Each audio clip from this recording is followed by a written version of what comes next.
Family trips are more enjoyable without the daughter-in-law. She's just in the way. From the window of the speeding car, my mother-in-law looked down on me with a mocking smile. It all started on the first day of a family vacation with my husband's family. On the way to a luxury hotel, we stopped at a highway gas station, and suddenly I was left behind, all alone. I was completely lost and stood frozen on the spot, a moment I'll never forget. My name is Susan, I'm 30 years old, and I focus on housework, not working outside the home. My husband, Thomas, is a management consultant and often away from home. Since I spend a lot of time alone and my husband has been covering all of mother-in-law's living expenses since my father-in-law passed away, we decided to live with her in our home. Mother-in-law was thrilled that her only son was moving back home, but she seemed displeased that I, his wife, was coming along. I'm not glamorous, and I have no interest in designer brands. I do a lot of water-related chores, so even with care, my hands get rough, and I choose clothes that are easy to move in. To mother-in-law, I seemed like an embarrassing daughter-in-law to show others. Mother-in-law, Linda, has always been a show-off obsessed with appearance and brands. She's long since spent her grandfather's inheritance and her savings, but she has no intention of changing her luxurious lifestyle, always begging my husband for more. My husband always firmly refused, saying, "I'm giving you living expenses, not money for luxuries," but mother-in-law never gave up, always causing trouble. Furthermore, my sister-in-law and her husband live nearby. Sister-in-law, Jessica, has the same character as her mother, always making snide remarks like, "Thomas could do better than a plain woman like you." She comes to our house every day, demanding meals, baths, and drinks, but never contributes money or helps with chores. You're Thomas's wife, so it's only natural that you do all the housework. You're not good looking, so at least keep the house clean, she'd say. Thomas is too kind. Susan has always been poor and doesn't understand anything about brands. Mother-in-law would tell my husband, "I do all the housework myself," and sister-in-law would claim, "We're good friends." I've been working in customer service, so I've been using that experience to avoid major conflicts with mother-in-law and sister-in-law for the past few years. For years, my husband noticed everything, from me doing all the housework to my sister-in-law's terrible attitude. But he didn't confront them directly because I asked him not to. I wanted to avoid a complete breakdown with my husband's family, no matter what they did to me. My husband respected my feelings, but he'd often say, "You don't have to push yourself too hard. I'm okay with cutting ties and living separately." But I wanted to try a little harder, so I thought of planning a family trip to improve our relationship. When I proposed the idea, my husband agreed, saying, "That sounds good. I can take time off next month, so let's all go on this year's trip." Since we were dating, my husband and I have been traveling regularly. Even after moving in with my mother-in-law, we enjoyed occasional trips just for the two of us. But once mother-in-law and my sister-in-law realized we were staying at luxury and famous hotels, they insisted on coming along. "You two are so heartless, going on luxurious trips without us. From now on, take us with you and make sure it's extravagant," they demanded. Because they were so persistent, I told my husband that this time, we had booked a luxurious hotel for the whole family. Mother-in-law and sister-in-law were thrilled, but just before the trip, my husband's work made it impossible for him to join us. I thought about postponing the trip, but mother-in-law had already bragged to the neighbors about the souvenirs, so she insisted we couldn't change the plans. Reluctantly, I agreed to go with the four of us, excluding my husband. On the day of the trip, I put mother-in-law and sister-in-law's luggage in the trunk, and since there was no room left, I carried my travel bag inside the car. Throughout the drive, mother-in-law and sister-in-law kept making snide remarks from the back seat. Feeling fed up, I glanced at the empty passenger seat where only my travel bag sat, and I began to feel a little uneasy without my husband. Even as I drove onto the highway, mother-in-law's complaints never stopped. "You're driving so slowly. Are you just careless because Thomas isn't here?" she accused. "Really, there was an accident today, So you're just good at making excuses. You must have deceived Thomas the same way. I didn't deceive anyone. If only Slow Susan weren't here. This trip would be more fun, right, Mom? Sister-in-law chimed in, echoing mother-in-law's sentiments. Indeed, eventually, as we were about to arrive at yet another gas station, sister-in-law surprisingly suggested that my husband drive the rest of the way. You must be tired, Susan, having been forced to prepare mother-in-law's luggage and clean the house before our early departure, she remarked. Exhausted, I agreed. Susan, could you buy drinks for everyone? Mother-in-law asked as I got out of the car to switch drivers. She gave me a friendly smile, unlike her usual self. Sure, that's fine, I replied.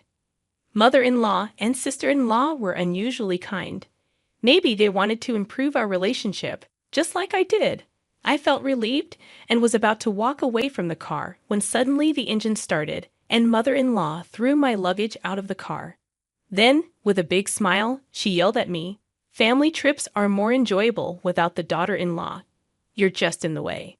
I stood there, watching the car drive away, leaving me and my travel bag behind. I was completely lost and stood still for a moment I will never forget. Finally, I realized that no matter how much I did for mother-in-law and sister-in-law, it was all in vain. I reached for my travel bag left in the parking space.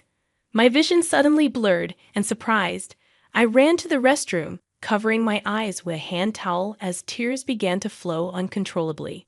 I don't remember how long I was there, but I noticed a call on my mobile phone and checked the message. It was from my husband, who had finished work early, expressing concern about the trip with mother-in-law and the others. While I was reading the message, my husband called. "Thomas, I'm alone at a highway gas station right now," I said between sobs.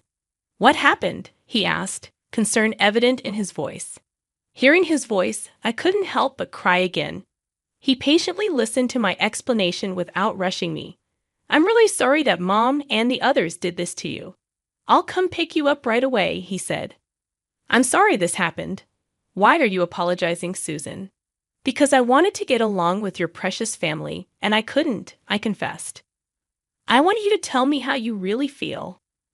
Do you still want to try to make things work with Mom and the others?" "Right now, I can only think that it's too difficult," I admitted. "I see. I'm sorry for what my family did. I'll handle the separation and everything else with Mom and the others." "But is it okay for you to leave your feelings as they are?" he asked. "My feelings? You've been holding back from me all this time, haven't you?" I realized. Thinking back, I realized that I had always been holding back. But I had been angry with my unreasonable mother-in-law and insensitive sister-in-law all this time.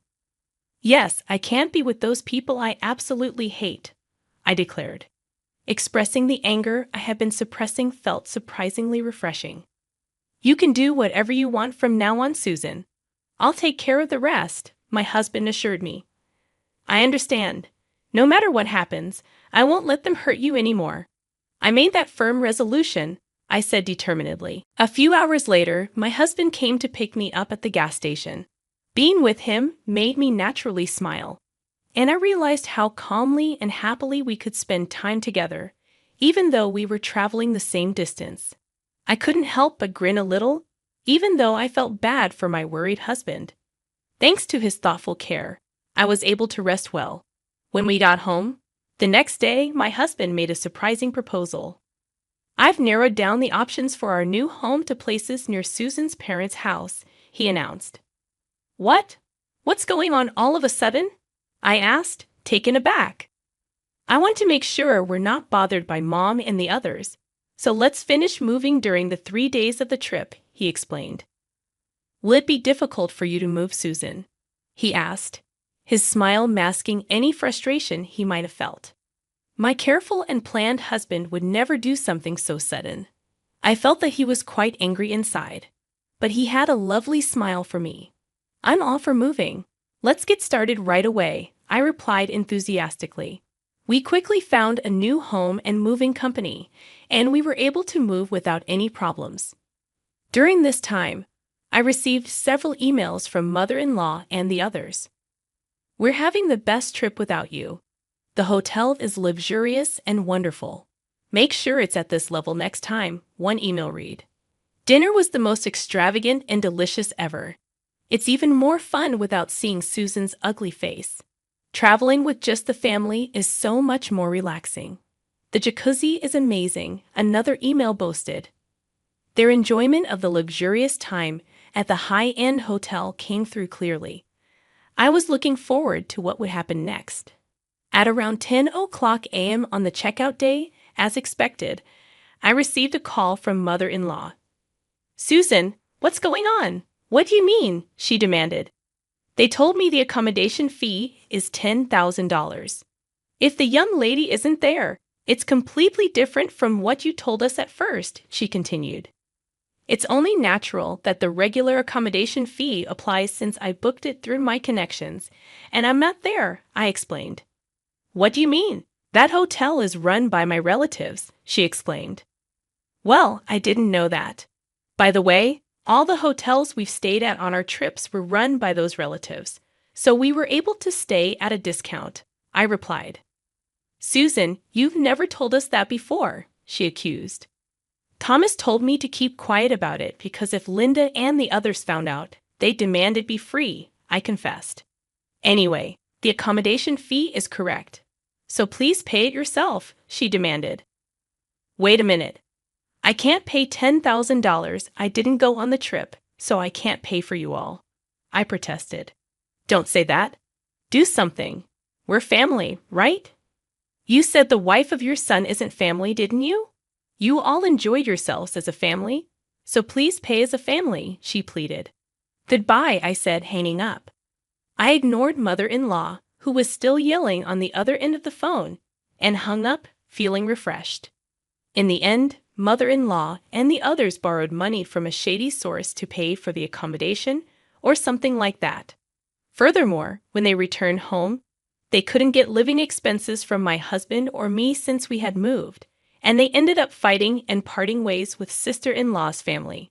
Sister-in-law's family also deteriorated their relationship and divorced. Sister-in-law, abandoned by her husband and without income, looked for work in the nightlife but seemed to have trouble finding employment due to her bad personality. With no one left to rely on, mother-in-law even went to my husband's company to seek help. At that time, mother-in-law looked older than her age, with hollow eyes, a haggard face, and dirty clothes. Even when she was crying and begging in the company lobby to live with us, my husband firmly declared a break in relations. After that, mother-in-law ended up working exhaustively at a terrible job. Several years have passed, and now we have a lovely child and are living very happily. We are planning to stay at that luxury hotel we couldn't go to before, just the three of us as a family. The hotel owner's relative invited us because they want to meet our child. We are looking forward to it very much.